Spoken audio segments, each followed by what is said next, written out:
So back to my first year while I was in the D League, even though things weren't going well, I found a way to kind of lose hope, lose trust in God.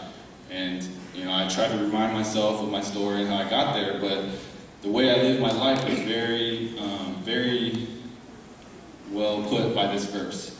1 Corinthians 9:24-25. Do you not know that in a race all the runners run, but only one receives the prize? So run that you may obtain. Every athlete exercises self-control in all things. They do it to receive a perishable wreath. The prize that I was playing for at that time was a perishable wreath. I was playing for great games, great stats, getting recalled to the Warriors, making it past the trade deadline, getting the next year of my contract, living up to everyone's expectations. I was playing for those things. I was playing for myself. I was playing for my glory. And I remember I had a phone conversation with a pastor that I was pretty close with, and he said, when you go to the D League, this could be a great opportunity for you. I want you to spend an hour every day with God. I said, what? He was like, I want you to spend an hour every day with God. I was like, wow, I have never done that, but I decided that's something I need to do. And so as I was there, I came across Philippians 3:14. It says, I press on toward the goal for the prize of the upward call of God in Christ Jesus. So this verse talks about an upward prize, a heavenly prize.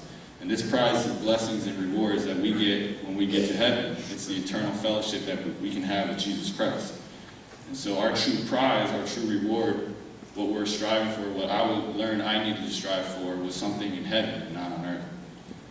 And so I read this book called Don't Waste Your Life by John Piper. I don't know if you guys have read it, but he says, God created us to live with a single passion, to joyfully display His supreme excellence in all spheres of life. When Paul wrote in Philippians to press on for an upward prize, what he was saying, what he was doing was living for that, and that made his life meaningful.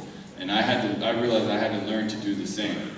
I had to learn to stop chasing the perishable prizes of this earth. I had to stop chasing personal glory. I had to learn how to give my best effort unto God and just trust Him with the results. I had to learn to have enough faith to trust in His grace, to trust in His sovereign and perfect plan.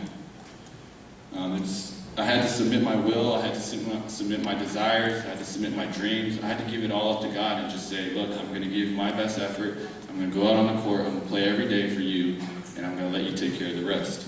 And this is something that I still struggle with every day, to this day. Even before getting up here, I was telling my cousin Alan, I was like, dude, I'm kind of nervous. And he's like, dude, just give it up to God. And so that's something that I still struggle with every day. As the season went on, I got recalled. I got sent down and recalled 3 times in the D League. After the 3rd time, I got up to the Warriors and we played the Grizzlies. And I remember I had like 8 points in 10 minutes or something like that. And I was like really happy. I was like, oh, this is like all worth it. This is what I was working for. And I remember that was the first end of a back-to-back. We had a game the next night. And the next day I was like, oh, that's not that cool because we're going to play the Rockets tonight. And if I still think about the Grizzlies, I'm going to go out there and Aaron Brooks is going to score 20 on me. And so my point is, playing for, great stats and everything is nice, but that satisfaction, that happiness is only from game to game. It's very temporary. And so my example of that is LeBron James. I mean, this guy is one of the best players to ever play the game. He has a couple bad games in the finals, and all of a sudden, everyone's talking about how he's quitting and how he hasn't showed up. And if I live like that, if I play for that, if I play for what other people say about me, if I play for the expectations of others, then my happiness is going to fluctuate with how I play in the games. And so I'm here to tell you, I have what many of you guys look at me and you say, oh, he has a perfect life, he has a dream life, he has a dream job.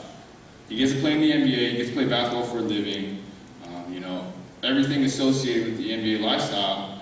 But what I'm here to tell you is that stuff brings temporary happiness, but it doesn't bring eternal joy. I remember I was on, we take a private plane from city to city for every game. I remember when I first got on that plane, there was M&Ms, Skittles, Starburst, there were burgers, chicken wings, pizza. I was like, wow. I remember I ate everything the plane had to offer. And all my teammates were looking at me and they're like, why are you eating so much? I'm like, why aren't you eating so much? And they're like, were you a starving kid growing up? You never had food? I was like, no, but this is a private plane. Like, this is awesome. And then I remember towards the end of the season, we got on this one plane, and normally right by everyone's chair, there's a little power outlet. So you can plug in your phone charger, your computer charger. And I remember I looked down and I was like, dude, there's no power outlet here. And then my teammates started to realize that.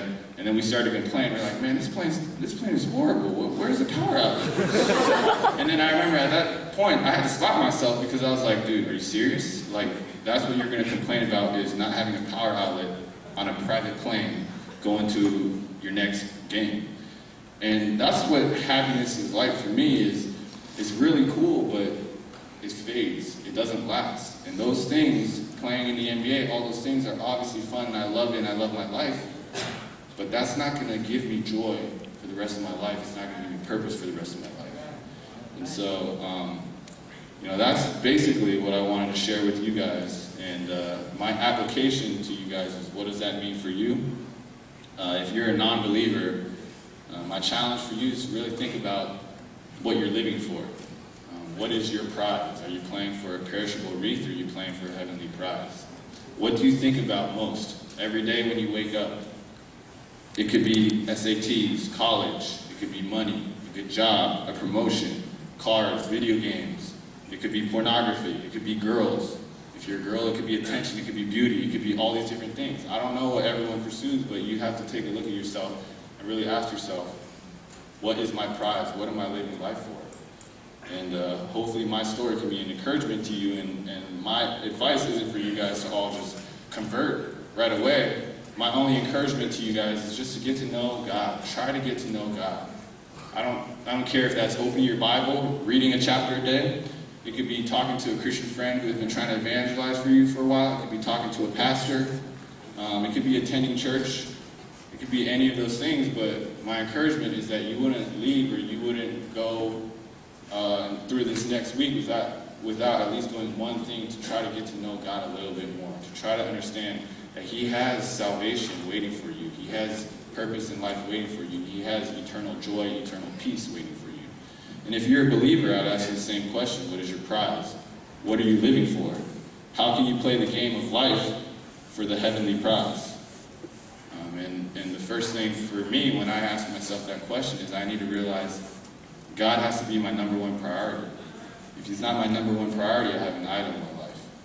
And so for me, I don't know how much time you guys spend with God, but if you don't spend any time with Him daily, try to spend 10 minutes with Him. If you spend 10 minutes, try to get 15. If you do 15, try to do 30. Just start evangelizing to a non-believing friend that you've had your whole life that you've never really mustered up the courage to share the gospel with.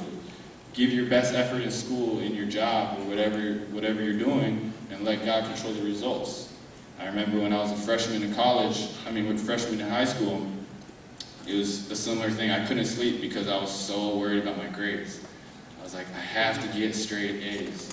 I never got straight A's once in high school, but I thought I could, and I would worry about it, and it just made me miserable because I just had to realize I need to give my best effort and let God take care of the rest. And for me, He did, and He showed me a different path, and that's what He can do for you. I would also encourage you guys to forgive those who wronged you.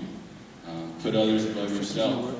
Even if you don't make a lot of money, you don't make any at all, maybe considering tithing or offering or donating to a good charity or a Christian organization. I think one of the biggest things that I learned and really struggled with is to show the people around me that I love them, because one of the best things about being a Christian is that you show love and you are a light to people around you. And so for me, I remember one day I was like, I'm going to tell my mom and my dad that I love them. And I don't know if that sounds weird to you guys, but for me, I was like sweating thinking about it.